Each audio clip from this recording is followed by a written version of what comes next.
Mas, lagi ngapain ya? Lagi belajar, Mas. Belajar apa itu, Mas? Tentang konflik di Asia Timur. Lu, Mas. Open, Mas. Mas, siapa namanya? Nama saya Ramdhani. Tahu konflik Tiongkok nggak? Konflik Tiongkok. Oh ya, tahu ya. Oh, kalau boleh tahu, ceritain dong. Ya. Jadi pada awalnya paham komunisme, saya ini menjelaskan tentang konflik Tiongkok ya. Jadi pada awalnya paham komunisme bisa muncul di Tiongkok karena kemenangan Partai Komunis pada konflik politik di Tiongkok. Pada tahun 1923, kelompok komunis pimpinan Mao Zedong melakukan aliansi dengan kelompok nasionalis pimpinan Sun Yat-sen. Jadi kelompok komunis ini pimpinannya Mao Zedong, terus nasionalis ini pimpinannya Sun Yat-sen. Nah, jadi kelompok nasionalis dan komunis ini awalnya beraliansi. Namun aliansi ini tidak bertahan lama karena pada tahun 1927 terjadi perpecahan sehingga sejumlah fraksi dari kelompok nasionalis berpindah ke arah kelompok komunis. Perang saudara pun tak terhindarkan antara kelompok komunis dan kelompok nasionalis. Nah, untuk menggalang dukungan massa, Mao Zedong melakukan long march melintasi pegunungan Yunnan pada tahun 1934 sampai 1935. Jadi teman-teman, saya pindah di sini saja karena di luar itu sangat panas dan sumuk. Jadi saya lanjut di sini. Nah, melalui long march ini, kelompok komunis pimpinan Mao Zedong mendapatkan banyak dukungan dari petani dan akhirnya dapat memenangkan perang saudara melawan kelompok nasionalis. Jadi long march ini tujuannya memang untuk mencari kekuatan dari kaum petani. Jadi setelah mendapatkan kekuatan, kelompok komunis ini akhirnya menang perang saudara. Lalu pada masa Perang Dunia II, Jepang menduduki Tiongkok Utara dan Tiongkok Tengah. Golongan komunis dan nasionalis tidak bisa untuk mengusir Jepang. Mereka melancarkan perlawanan secara tersembunyi. Jadi perlawanannya ini sembunyi-sembunyi, gerilya lah bisa dibilang. Lalu golongan nasionalis bekerja sama dengan Amerika Serikat, Inggris dan Perancis, sedangkan golongan komunis bekerja sama dengan Uni Soviet untuk melawan Jepang. Namun setelah Perang Dunia II usai dan Jepang sudah tidak menduduki Tiongkok, perang saudara antara komunis dan nasionalis berlanjut lagi. Perang saudara ini terjadi dari tahun 1946 hingga 1949.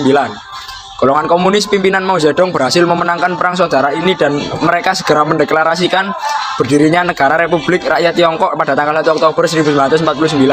Jadi setelah Perang Dunia II itu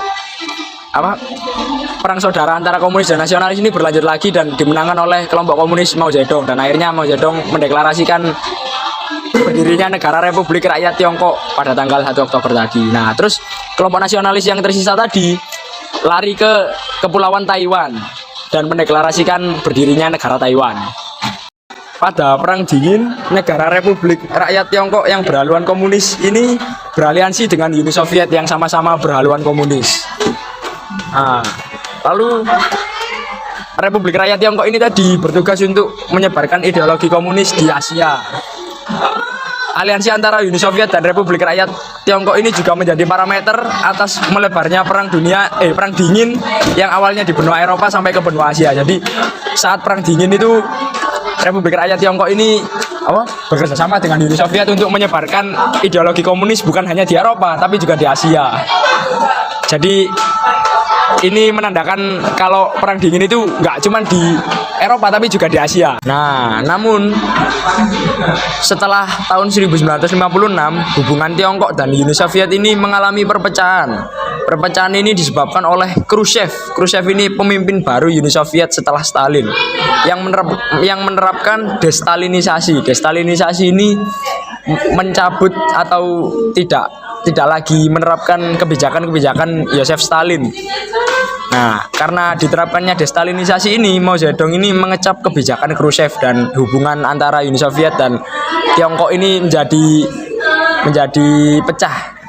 Lalu Khrushchev tidak tinggal diam. Khrushchev melakukan berbagai upaya untuk membangun aliansi lagi dengan Tiongkok. Namun Mao Zedong tidak mau. Uni Soviet dan Tiongkok akhirnya bersaing untuk memperebutkan posisi sebagai pemimpin komunis dunia.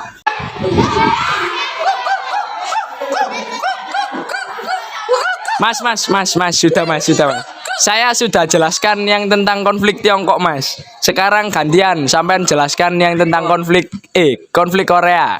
Oh iya Mas, saya jelaskan ya Mas. Konflik Korea yaitu setelah Perang Dunia Kedua, Amerika Serikat dan Uni Soviet bersaing di Korea, yang mengakibatkan pembagian negara menjadi Korea Selatan, Korea Utara pada tahun 1945. Amerika Serikat mencoba mencegah Uni Soviet menduduki seluruh semenanjung Korea.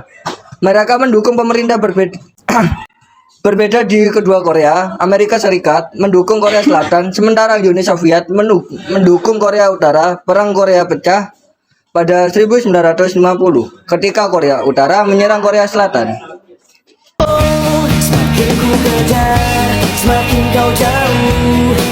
PBB membantu Korea Selatan dengan masukan dari berbagai negara. Kemudian Jenderal MC Arthur mendarat di Incheon dan berhasil mendorong pasukan Korea Utara hingga dekat perbatasan Tiongkok.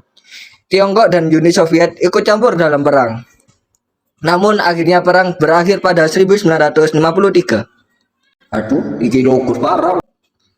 Dengan gencatan senjata menciptakan zona demilitarisasi. Setelah perang, Korea Selatan mengalami perubahan pemerintah, termasuk revolusi demokrasi pada tahun 1960 dan pemerintah militer pada 1987.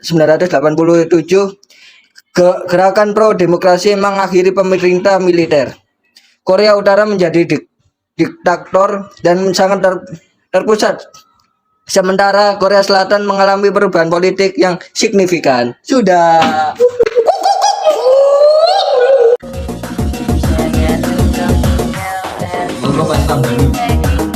Kepada semua saudara-saudaraku di luar sana, terima kasih sudah mendengarkan dan menyaksikan penjelasan dari kami. Mohon maaf bila tidak ada salah ya. Ya, terima kasih untuk mendengarkan video yang enggak jelas. Assalamualaikum warahmatullahi wabarakatuh.